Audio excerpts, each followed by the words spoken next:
sẽ đây có một đặc của nhà là bên bộ phận nó theo trong nhiều trong nó xì đặc của nhà là nó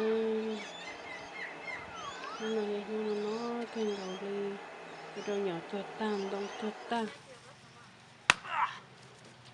đầu tôi bó tờ mà tôi xích tờ thêm một gió mà Sao thích tiền nữa lại?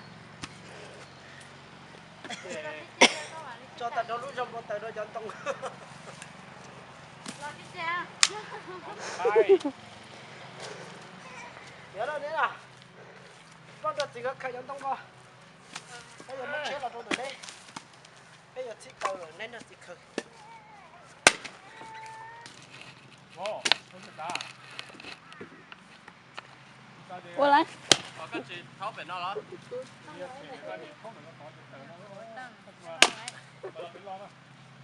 Thấy chưa? Thấy chưa nào? Coi giờ kita mình phải đó bố bố. Đá này. Có chú này. bây giờ ba cái mình giờ chị hả nhưng mình nhập con nhỉ chỉ một cái con nhỉ thôi mà chỉ một cái à đấy, chỉ một cái à đấy rồi. bơ coi cái mình nhớ cho mấy thầu Chào. chị Trên nhà sẽ chặt cái chứ. Cái là chiên gà đồng đá phải. cho tông nó nhập qua đi cho con xem mà. giờ tôi cho nó để cho nó phụ tờ hơi bị hố con hở bị có món nó toa cá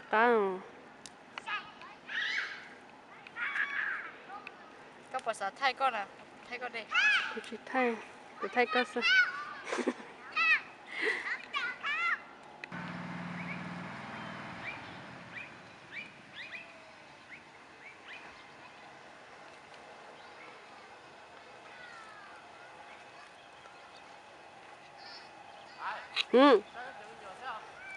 rồi phú lên đã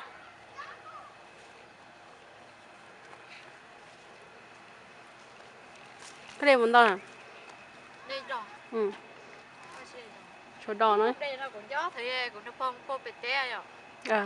Có xe đồ đây giờ phố bể té với này có sao bài à? tôi xin tao mua rồi chẳng đây thảo Phố bể té hết cao. Phố bể té nó có xe đồ.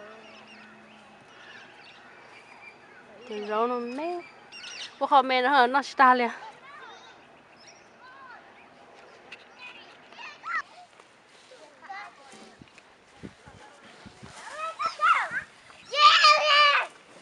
Lỡ tao nó.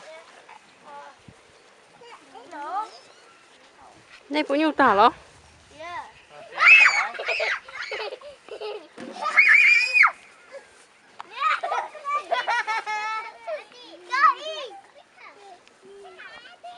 Bóc phát triển chán đâu à?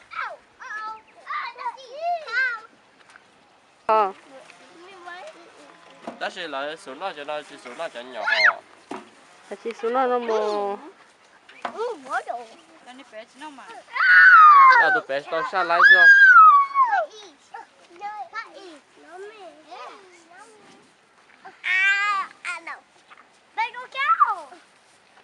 để bị cái anh trai khảo đó cái anh trai đó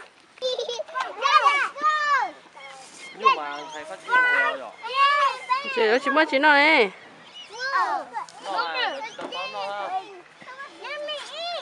bọn nhỏ tôi tả rồi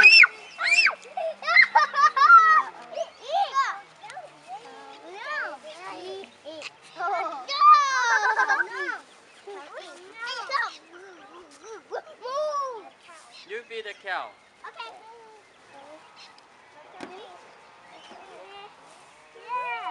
You feed the cow.